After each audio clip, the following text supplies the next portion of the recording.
Okay, let's get started. Okay, smartphones away. If you find it really hard to, if you feel tempted by smartphone usage, I suggest you put it in your backpack. Because, you know, this is real life here. This is big screen, ultimate resolution, real time, stuff like that. Okay, so we got 5 students with disabilities. I know most of them except David, who I just met this afternoon. And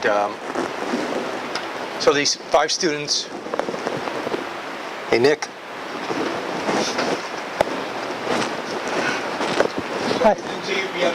Okay, okay.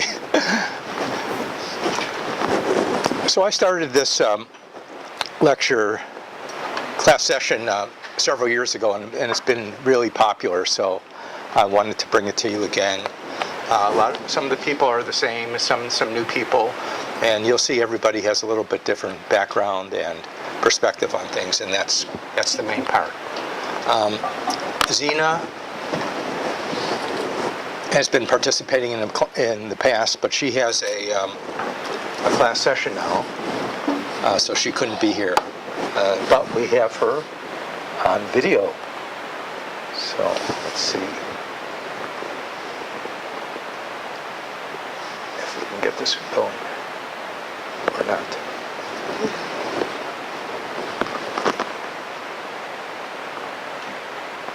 Oh, why isn't this working? Okay. Okay, I'm going to have to reconnect to the network. Reconnected before class, but it doesn't seem to.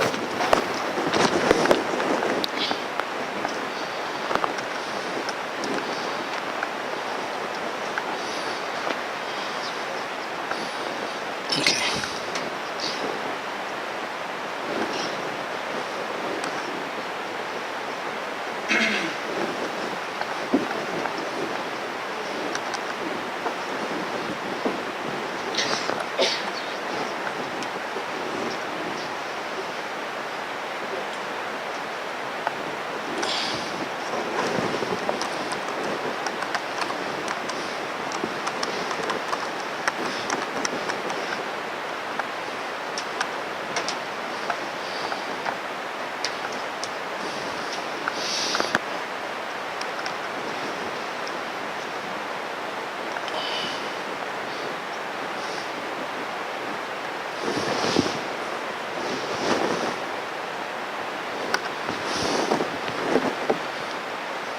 So Zena videotaped this a couple days ago for herself. Hi everyone, I'm Zena. I'm a co-chair in bioengineering, and I have hearing loss. I'm sorry I cannot actually be physically present in your class. I have attended and participated every single year since I was a freshman, so I'm really sad that I wasn't able to do it this time. But I have a class that conflicts and I can't get out of it. So I am recording this video instead, and if you have any questions, feel free to message me at zjawadi@stanford.edu, and I'm sure my contact, and you can get it somehow from David as well.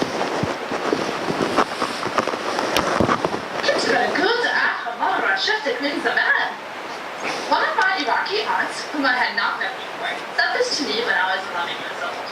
I responded, "Sorry, can you speak English? I don't understand Arabic well." She nosily asked, "Why don't you speak Arabic?" My mother jumped in and explained that I had serious hearing loss and that it took me years of intensive speech therapy just to learn English. My aunt gasped and said, "Khadija." "Thank you," I said, assuming Khadija was an Arabic mazel tov, or good thing.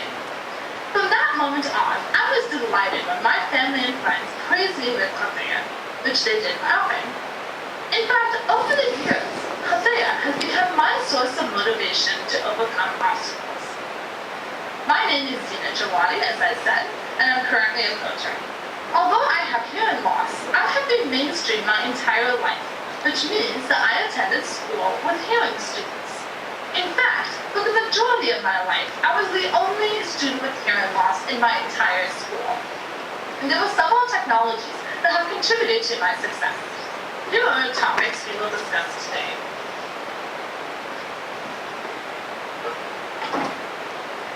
First, I will briefly provide a background about myself. I was diagnosed with hearing loss when I was 3.5 years old. For the next 8 years, everyone else my age was riding merry-go-rounds. Meanwhile, my childhood years were expended riding a cycle of speech therapy more than 10 hours a week.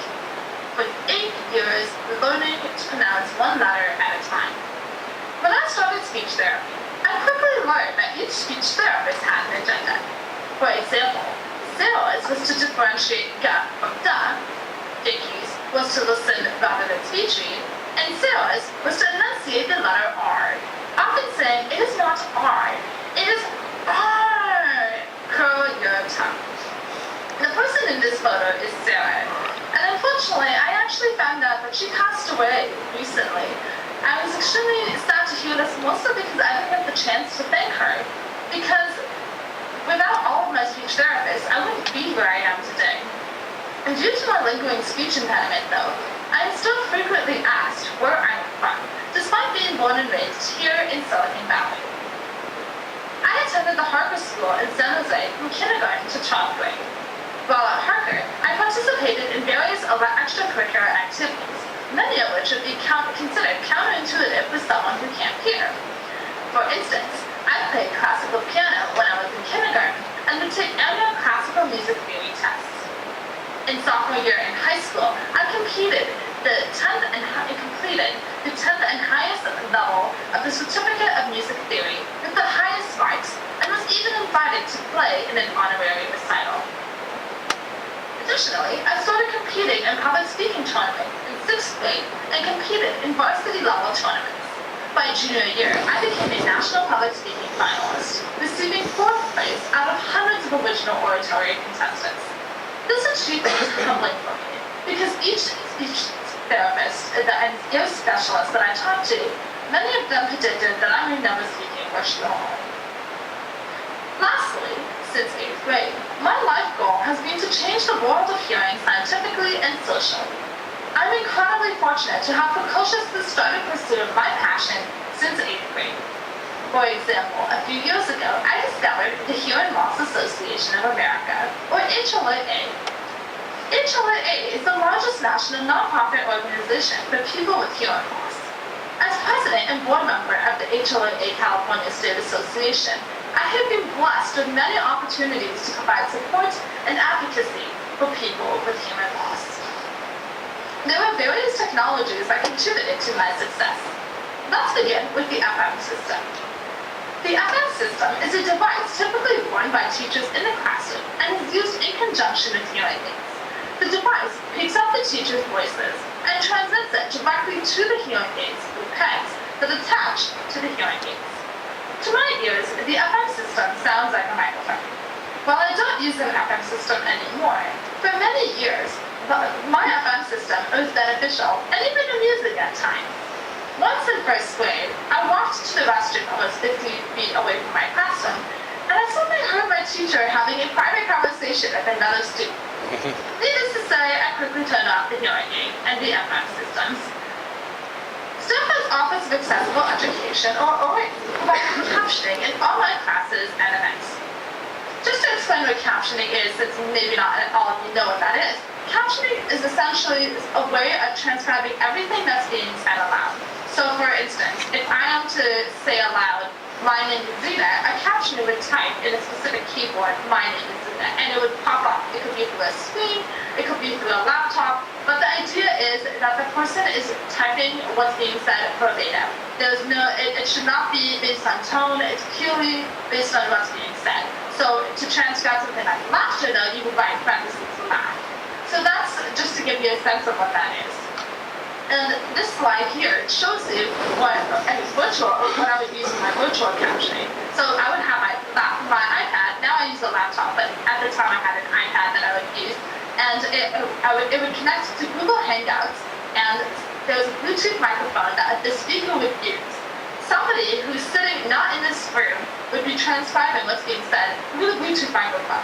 In other words, the Bluetooth microphone picks up the sound. The person from wherever that other person is, could be in San Diego, it could be in the Bay Area, it doesn't matter. The person is listening through that microphone and is transcribing it. And I would see it through some kind of share screening app or something like that. So for instance, Google Hangouts. And that's exactly what's happening here. I use this in almost all my classes, and I find it very beneficial to have someone physically present. I personally prefer the in-person captioning over virtual captioning because a lot of times there are technical issues with virtual captioning. And for instance, a lot of times if the internet would die and then the captioner is not hearing what's being said, and because the internet stopped working, I wouldn't be getting what's being said. So that was one issue I had. Another issue I had is say you're even a minute or two late to class. And I mean, this happens all the time. If you're in two classes back to back, and the one class runs late, you're late to the next class, could just be 1 minute. And that wouldn't be an issue generally. But if you're late to class and you have to give the teacher a microphone to use, then that's an issue because if you're late, you're not going to get it. So you don't get anything from that class. So there are many different little issues like that I find it harder to have virtual captioning. And that's why I use my in-person captioning. And Audrey is the person who attends almost all my classes. She's incredible. She gets everything down, and she thinks that her accuracy rate is incredible. I really have not seen anyone who's better than Audrey, frankly. But Audrey is incredible. And she is, everyone knows that she goes to class with me now, so it's quite nice to have that support system as well when you're in the middle of changing classes. It's nice to also know that I know I have my captioner, I know that it's gonna be reliable, and that's something that's really nice and also a very big privilege to have at Stanford.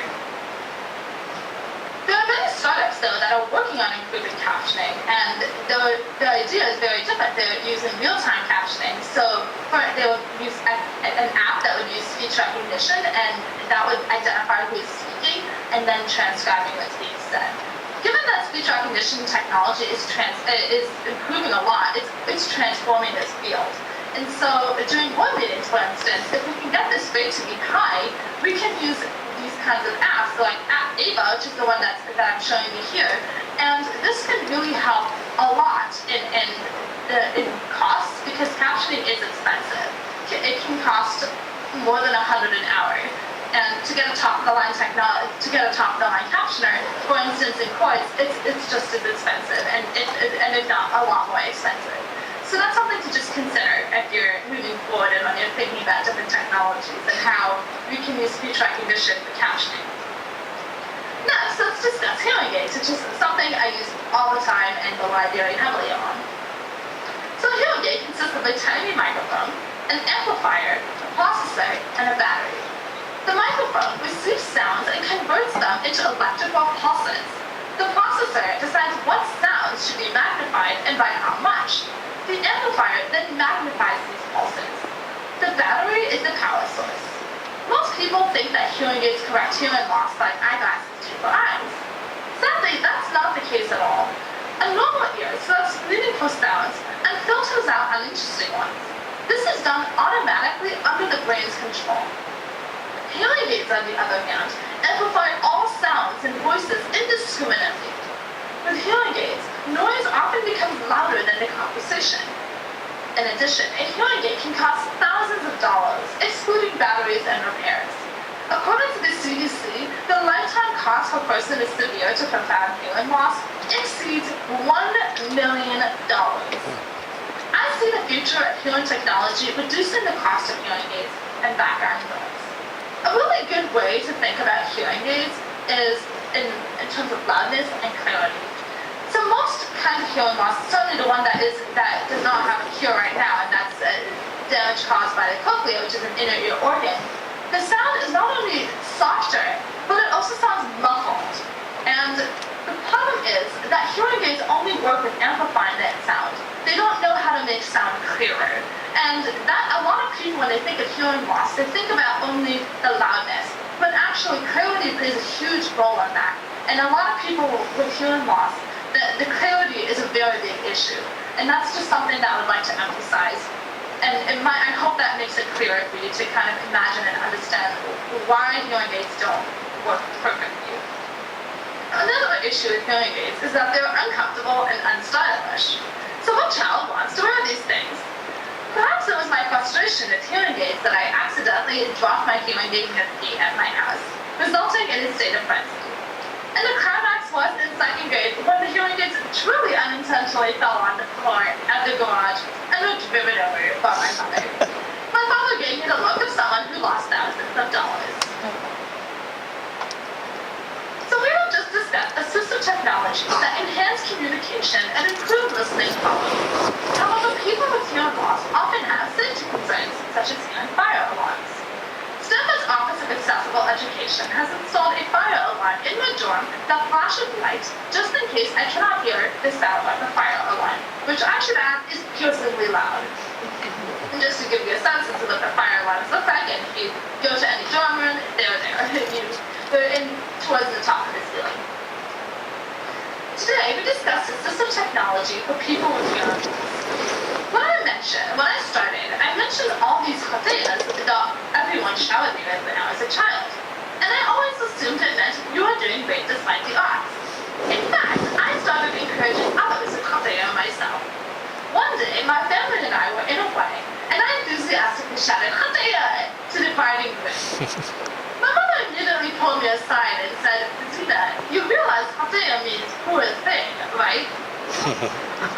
Unfortunately, as I have discovered over the years, Kotea, or pity for people with disabilities, is an international phenomenon.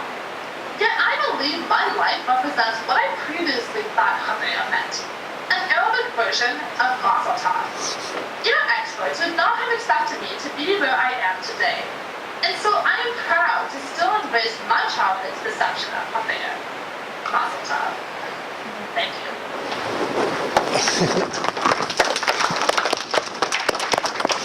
Okay.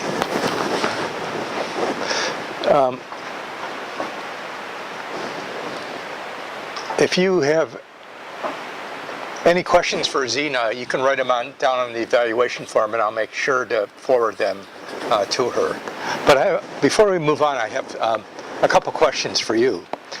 Why do people who have hearing impairments have this weird kind of speech? Who knows? Yes, because they can't hear themselves, so they can't copy what is correct speech. So it's pretty common to hear people talk like that.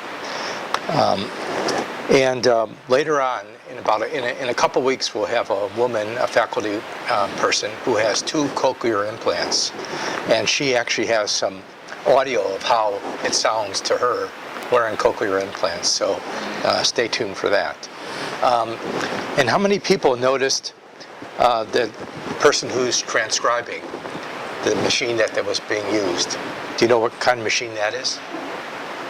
Okay, it's a court stenographer's keypad. So in courts, they have to take a record of what's happening here, and so there's a stenographer uses this device, and there's 26 keys on it, and the stenographer will press several keys to basically represent a syllable. So it's a very quick way of typing. So what's been done over the years is take the output of that and then translate it into English and either put it on a display or record it. So that's what's being used here. And you'll see for all the closed captions on TV, they use a system like that as well. Okay? So automatic speech recognition is still a ways away. It's getting better, but it's still not perfect. Okay, there was one other thing which I forgot. So we'll move on. Okay. Next I'd like to call up Evan. I want to thank all the students for presenting. I know for a lot of you it may be pretty hard to be open about yourself. So we appreciate you coming. So this is forward, and let me give you the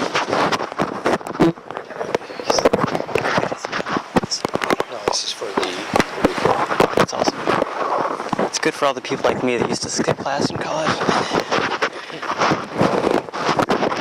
Oops, there.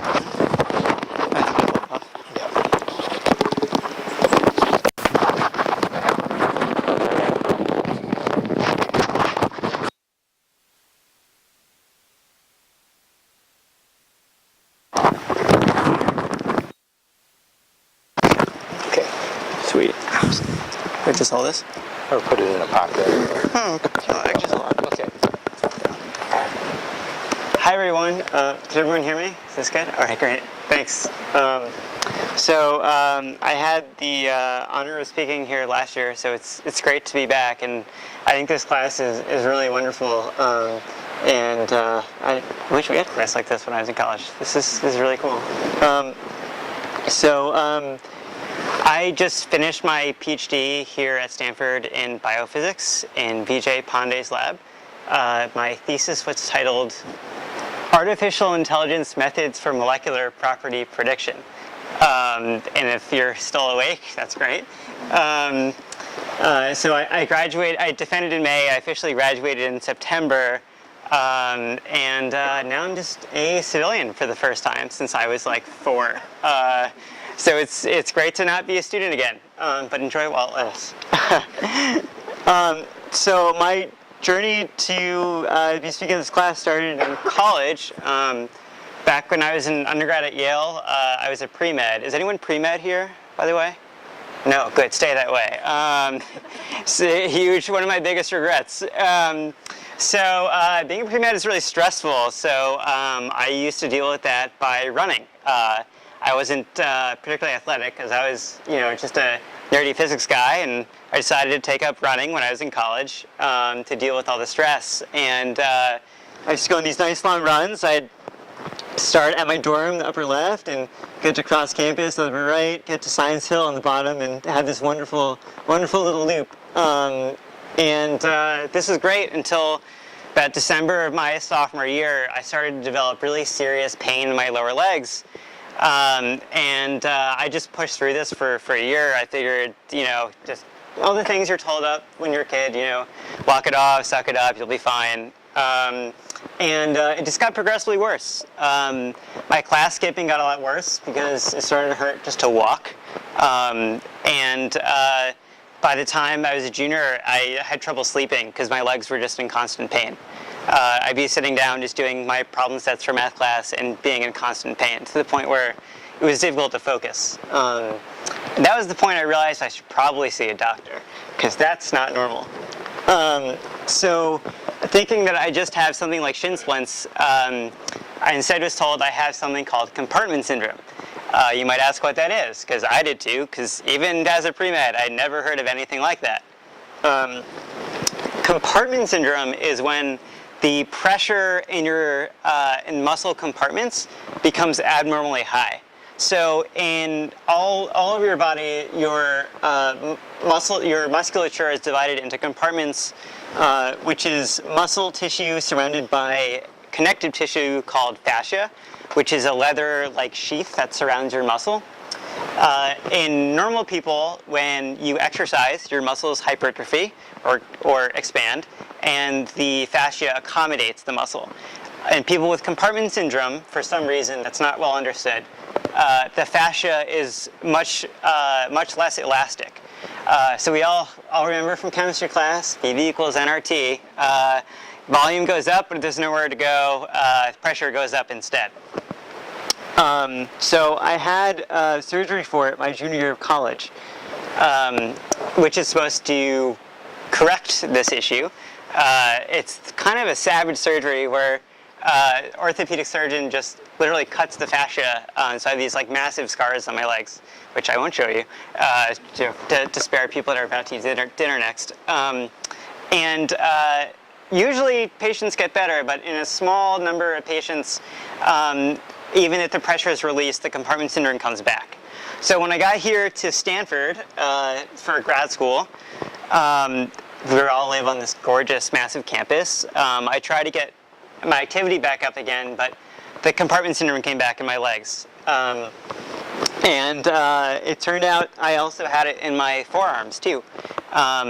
I started to write a lot more software in grad school, and I developed compartment syndrome in my forearms. After my second compartment syndrome surgery, I also started developing it in my TFL, which is a little muscle in your leg, which is rarely reported to be associated with compartment syndrome, but I was one of those rare cases.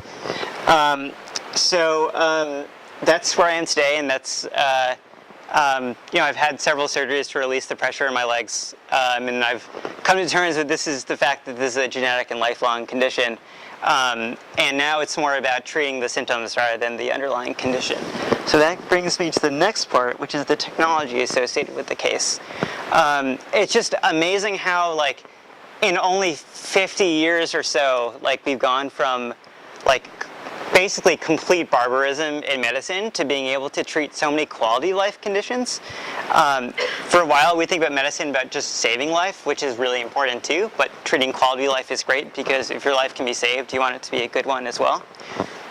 So quickly, just the medical device I thought was cool that they used to diagnose it is called a manometer. You might have used this in chemistry class at some point to measure pressure.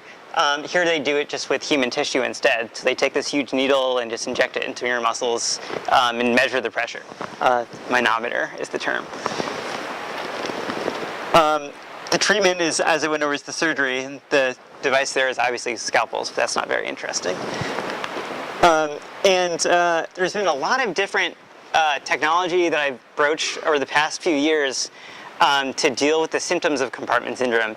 And really the central theme to all of these things is certain muscle group is used too much. Let's distract it by letting you use a different muscle group that's not affected. So when you're thinking about your project in the class, something in that category is probably a good thing to do. Something that lets you use a different muscle group that's not affected. And in fact, some of these were made for me by Gary Burke, who will give your lecture in a couple days. Gary's amazing. Ask him lots of questions. He's very compassionate and really smart. So he's made a lot of devices that I wear here. The AFO, the ankle foot orthosis, then the Cam Walker boot, which I didn't show here. Basically, the goal is to not use your anterior tibial muscles and instead use your calf muscles more instead. Basically reducing one muscle so you can use another. I've used a forearm brace. Many of you have probably seen those before to reduce forearm compartment syndrome. Those have been effective for really bad bouts. There's some really new techniques there's like barely any even papers on it so far. So one of my surgeries permanently damaged my peroneal nerve, and nerves don't really heal above a certain age. But there is this cool thing called cryoneurolysis, where they can inject a nerve with minus 80 degrees nitrous oxide to freeze it, and therefore make the pain go away.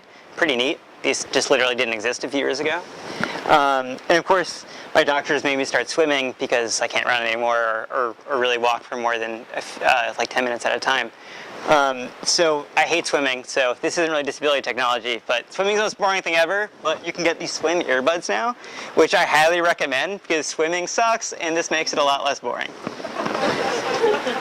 I would argue that drugs are technology. Like the three main categories of handling medical varieties of any kind and disability in particular would be surgery, medicine, and medical devices. Certainly the focus of the class is more on the device side, but when you think about it, what drugs do are really incredible. What we've been talking about is everything on the macro level, on the meter to centimeter scale. Drugs work by angstrom level molecules, that's 10 to the negative 10th of a meter, bonding to a protein that's of the level of nanometers. And that's just incredibly specific and focused and precise. And that brings me to, so these two drugs, one is called Celebrex, which is a non-opioid analgesic pain reliever, and the other is dantrolene, which is a muscle relaxant, which are two drugs that have made a big improvement to my quality of life, for sure. This brings me to the last part of the story here. As I said, my PhD is in biophysics. My thesis is all about using deep learning methods to predict the properties of small molecules. So I figured based on my condition and based on my knowledge of what I'm good at, I have the ability to treat my own condition. So I decided to turn my thesis into a company. So I'm doing a startup called Genesis Therapeutics, and there's a website there too. We're still pretty much in stealth mode. This is one of the first times I really talked about it publicly. But basically, we have this platform that uses deep learning tools to take big pharmaceutical data sets and predict the properties of small molecules better than anyone else have. And we're using this to systematically make drug discovery much more efficient. To go from the $2.6 billion it makes to develop a single drug to something a little more sustainable for society. And with that, thank you for listening to my talk. Does anybody have any questions for Evan? Have you ever been exposed to any techniques of mind control, meditation, or anything like that that have been any use to you? Yeah, that's a great question, actually. I've gotten into meditation in the past year. There's a great app called Headspace, which I highly recommend. And I see a lot of nods there. There's the Headspace and it's Calm. I'm in the Headspace camp, but it's, it's like a Cal versus Stanford thing. Like, both are good. I meditate for 10 minutes every day. I would say it's had a above placebo level reduction in pain. Yeah. And why do you keep it to 10 minutes? Well, rather than people would say, oh, well, if 10 is good, 20 is better. That's so the question you're asking is, the technical term would be a dose response curve to more minutes meditated versus effect. I have tried more. It's been about the same. But with anything, I've seen more of the cognitive benefits of more meditation rather than the physical benefit, I would say. What would you say to the cognitive? I would say doing a startup means my mountain of inbox won't be reduced by more minutes of meditation. So 10 minutes is my compromise. But I could theoretically try more. Once we raise funding, I'll do 20 minutes of meditation a day and report back. Yeah. Yeah, good question. Anybody else in the back there? What was the process for getting diagnosed? Is it a common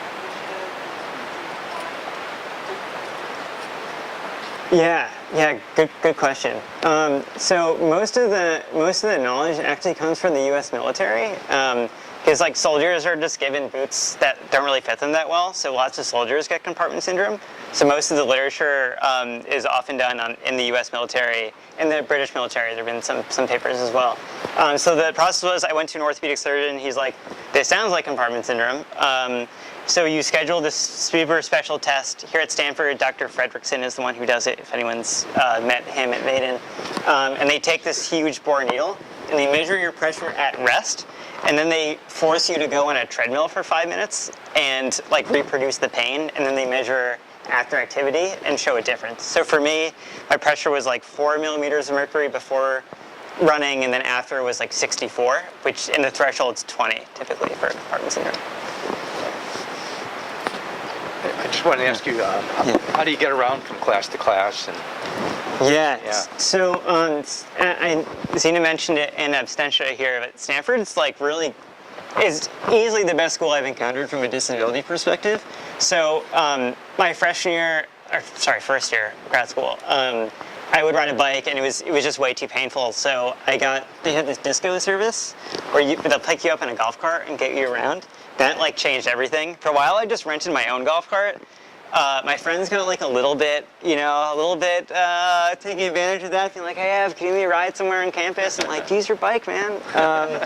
But golf cart was big, and now I have a placard, so now I can park anywhere, and that's changed my quality of life considerably. That's one of the other things that's not talked about is with any physical disability, the social ramifications are kind of big. Like, if you're just going to hang out with friends, it's like a deal. You have to figure out how you're going to get there. Like, there are certain periods where I can't drive, so I got to figure out another way to get there. Transportation is definitely like an issue when it comes to would a motorized skateboard be helpful to you? I've thought about it. It's too much standing for me. That's the thing. Yeah, the golf cart. If I could like buy a golf cart, I think that would probably be my ideal answer. Yeah, one day. All right. One day. Another question.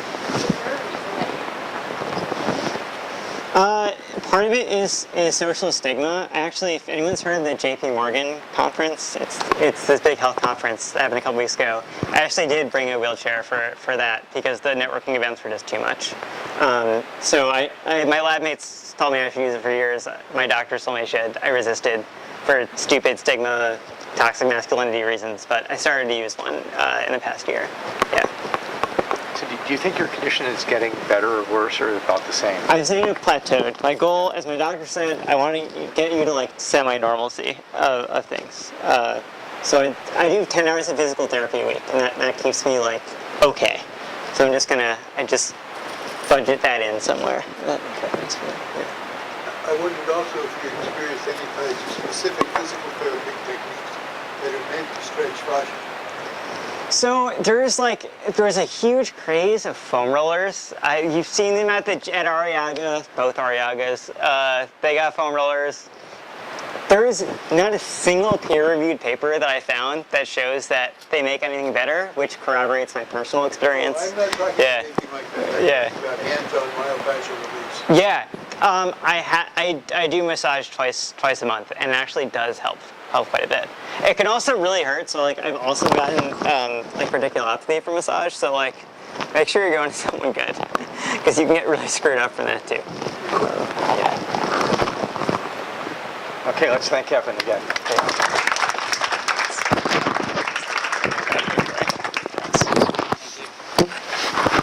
Next we have Trisha and Libby.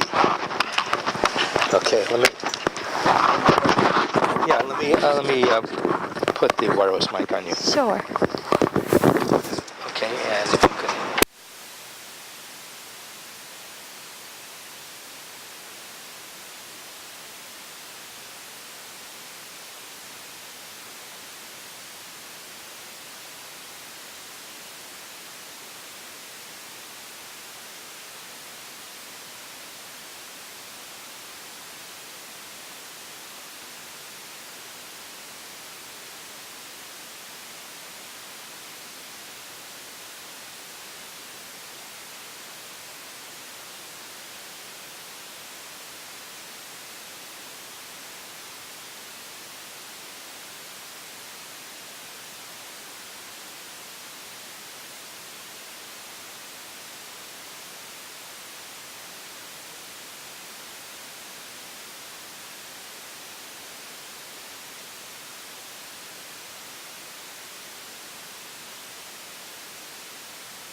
Now it is.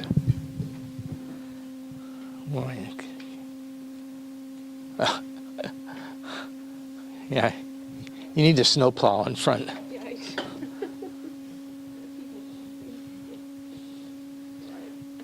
Okay, where do you want to be? This is great. I'm going to keep this if that's all right. Okay. And that's the clicker.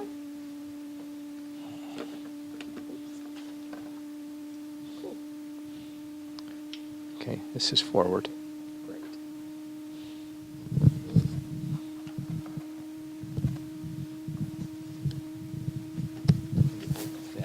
Yeah, probably.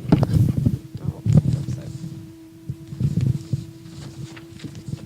Okay, so I'm Rachel. I'm just finishing up my MBA right now at the Graduate School of Business, and I'm very happy to be here. I took the class last year, and I really enjoyed it, so it's great to be back. And I don't know if any of you know this, but the GSB has a tradition of something called Talk, which is where you speak to all of your classmates about you as a person. So not professional, nothing like that, and you speak really honestly. So when Dave asked me if I would come and talk here, I thought I wanted to share a little excerpt of that from you. So I'm going to read or use some notes, and I just wanted to tell you a bit about myself and my disability. So when I was 18 years old, I fell and I broke my spine. Now, I shattered the vertebrae L1, and since there are no MDs among us, it's about here, and fragments of bone lodged in my spinal cord and they paralyzed the muscles in my legs. But the biggest change wasn't physical. It was the change in how I perceived myself and in how other people perceived me. So the first time I was allowed out of hospital was to go on a trip to a local shopping centre. We were waiting at the pedestrian crossing, and I was an 18-year-old girl. I was incredibly vain. So I turned to my left to admire my reflection in a shop window. But when I turned, there was nothing there, and I panicked. And as I panicked, my eyes scanned up and down, and when they scanned down, I noticed a wheelchair and a disabled girl sitting in it, and it took me a moment to realize that was me. I didn't recognize myself. After 2 months in hospital, I was sent to a specialist rehabilitation centre. In the morning, we had physiotherapy, but trying to walk was really frustrating because my legs felt like they had weight swinging from them, hard to lift, pulling me off balance. Step, fall, step, step, fall. And since the accident, all my friends and family ever really asked was, would I walk again? Or, how is the walking going? But the thing is, I didn't really care. What kind of life was I supposed to lead if it took me 10 minutes and 2 falls just to walk 10 paces? Wheeling, on the other hand, was fast, and there was much lower probability of taking a fall. But even better, using a wheelchair is all in your core strength. So it's basically like getting a 24/7 Pilates workout, and I got a six-pack. In the afternoon, we had occupational therapy. I was sent to a workshop and given wooden flowers to assemble, glue, and then paint. It wasn't just that it was boring, I sucked at it. Why? I said. We're training you so that one day you can secure meaningful employment. I hadn't done an MBA by then, but it did seem to me like a pretty poor business strategy, because it was quite frankly inconceivable that anyone would pay for my flowers. It was also just confusing, because before my accident, my life goals had been incredibly clear. 1, finish studies with a part-time job to pay for beer, clothes, and makeup. 2, go to university. 3, date as many cute boys as possible. 4, get an interesting and well-paid job. 5, find a husband. 6, marry him. 7, buy a house. 8, have kids. And as far as I was concerned, I didn't need my legs for any of these things. So it just didn't occur to me my life goals needed to change. But the goals the rehabilitation centre had for me were very different. There were just 2. 1, secure meaningful employment, which presumably meant assembling, gluing, and painting wooden objects. And 2, living independently, which presumably meant living alone. I was totally unprepared for life outside the rehab centre, because when I left, I realised my rehabilitation hadn't even touched upon any of the things that really matter. Online dating. There's a box to tick for your gender, a box for the gender you want to date, a box for race, a box for age, boxes for love, kids, marriage, friends with benefits, benefits without friends, height, weight, athletic ability, music taste. But there is no disability box. So what to do? Is it false advertising if I only use pictures of me without my wheelchair? Should I mention it in my profile? But if so, how? At university, my angst levels, which were already pretty high, skyrocketed with the party invite conundrum. The cute boy I've been making eyes with during every mathematical logic lecture tells me there's a party at his place on Saturday night. He offers to text me the address and my heart skips a beat. I don't know his name, but I have his number. Score! But then panic. What if there are steps out to his house? Should I text in advance to ask? No, too much forward planning sounds weird. Maybe I should just show up, and then if there are steps, call him and ask for help to get inside. Should I even ask him for help at all? What if he feels obligated to say yes? What if he doesn't want to help me but just feels he has to? Then I'll never get to kiss him. At work, things are equally challenging. A meeting with my boss and my nemesis outside of the office. But there's a flight of steps up to the meeting room. So my boss says, Rachel, you don't need to be here. Go get a coffee. We've got this. Well, I didn't stay up until midnight working on my slide deck just to have my nemesis take all the credit. I'm going in. But what type of help should I ask for? Should I try to find a couple of strong guys to carry my chair up the steps with me sitting in it, sedan style? Or should I just ask my boss to carry the chair while I walk up? Now, I've learned that people tend to assume that having a disability is binary. You either can walk or you can't. So why would my boss feel any differently? If I suddenly get up out of my chair and start walking, I'm going to either have to shout, "It's a miracle!" or she's going to think that it's all been an elaborate hoax, presumably because it makes me harder to fire.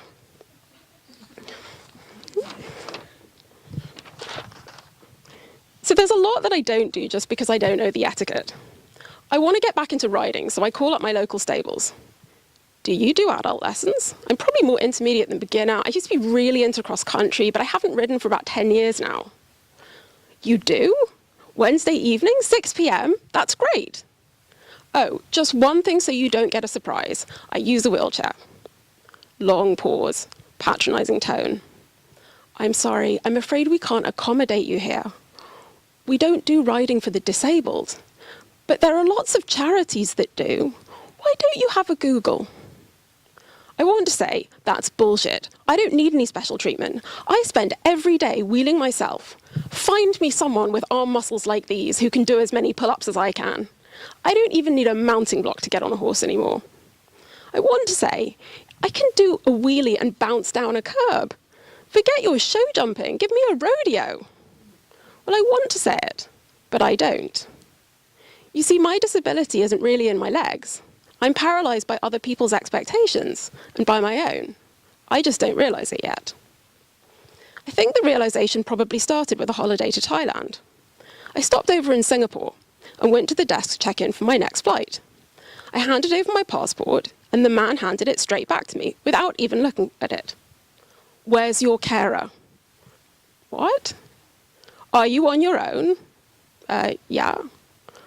Well, you can't fly with us. We don't take handicaps unattended. Excuse me?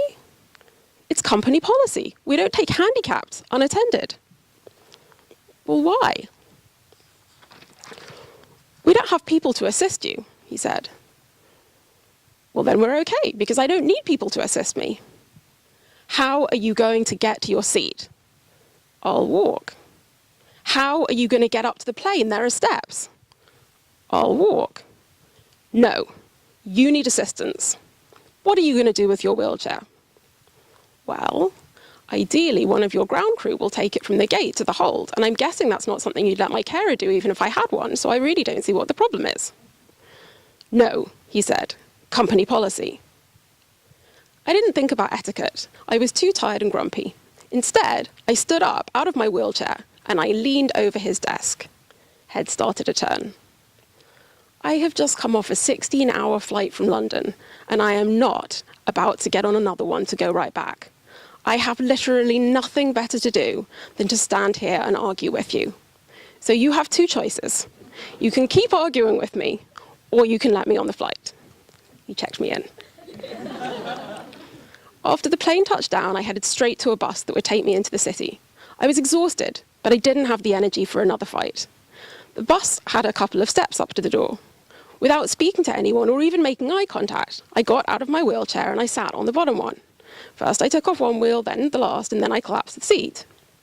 And I bum shuffled up each of the steps and stood up when I got to the bus driver. I said, "Hello, I'm going to the central bus station." He stared at me, nodded, and sold me a ticket. It's much easier to do strange things in a strange country. Throughout my time in Thailand, I spent a lot of time on my butt. People stared, but when they did, I didn't know whether that was because I was white, a woman, in a wheelchair, or because I was wielding it up over my head, shuffling upstairs on my butt. And for the first time since my accident, I felt at peace. I felt free. Now, my body hadn't changed, my legs were still paralyzed, but my mindset was different. Instead of thinking, what should I do? I thought, what do I want to do? And once I decided, the next step was super easy, simple problem solving. In general, there's just one rule. The places that people said would be impossible for me to visit were easy, and the places that people said would be easy were impossible. Cave walking, easy. True, I can't get my wheelchair inside, but I don't need it because I can hold onto the walls to balance. Beach resort, hard. Yes, the hotels are fancy, and I'm as good at lying in a hammock as the next person, but my wheels sink into the sand, so I'm just grounded like a beached whale. Rural Laos, easy. No infrastructure means no sidewalks with no curbs to navigate, and since most houses are built on one floor, there aren't even any steps to have to climb. Leafy green colonial Delhi, impossible. The roads are mayhem, and I can't use the freshly paved sidewalks because the barriers they've erected to prevent motorcycles from passing are too narrow for me and my wheelchair to get through.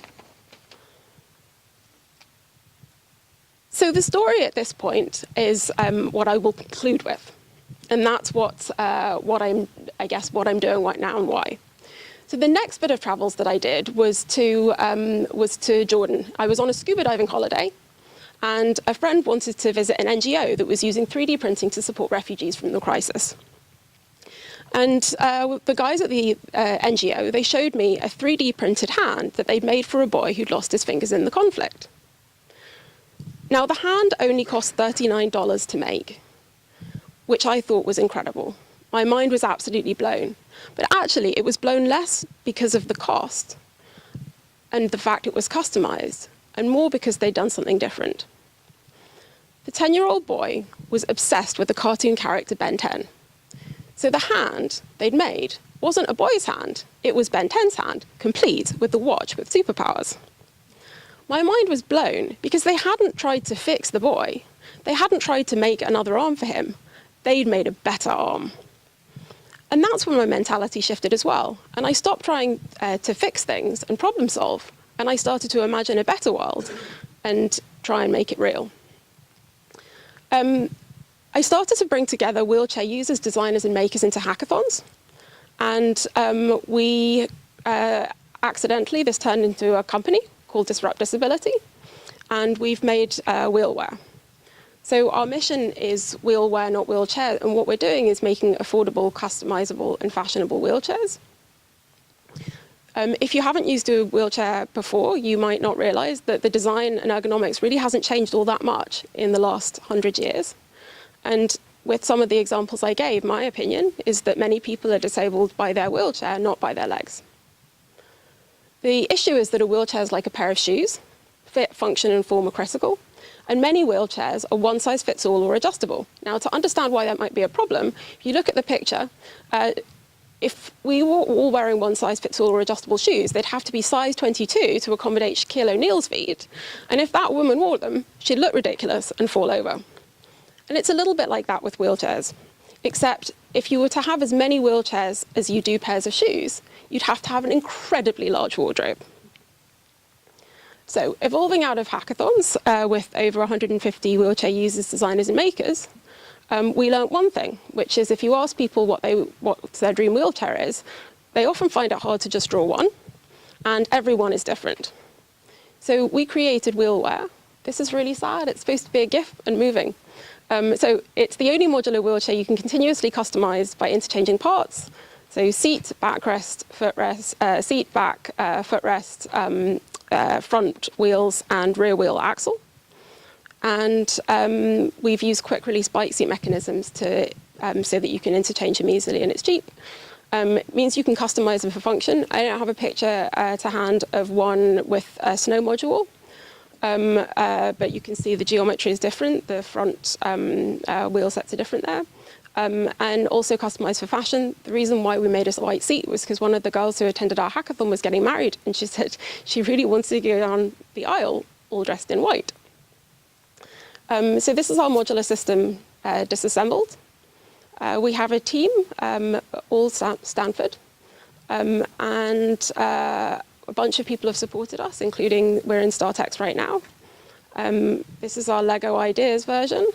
We've had a bit of attention, which is really great. And I'm going to end on this slide because you guys, if there's anyone that's interested in helping and getting involved, this is my email. Email me. Any skill you have, we will use. So yeah, thank you. Thanks, Rachel. Thanks especially for your personal presentation at the beginning. We just have a few more minutes, and I'd like to have David go up to the side there to demonstrate text-to-speech. And I know it's we're running overtime, so if you can stick around, that's great. But if you have to leave, please do it now. Please leave your evaluation forms on the table.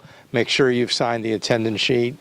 And I'll see you everybody on Thursday. Thanks so much.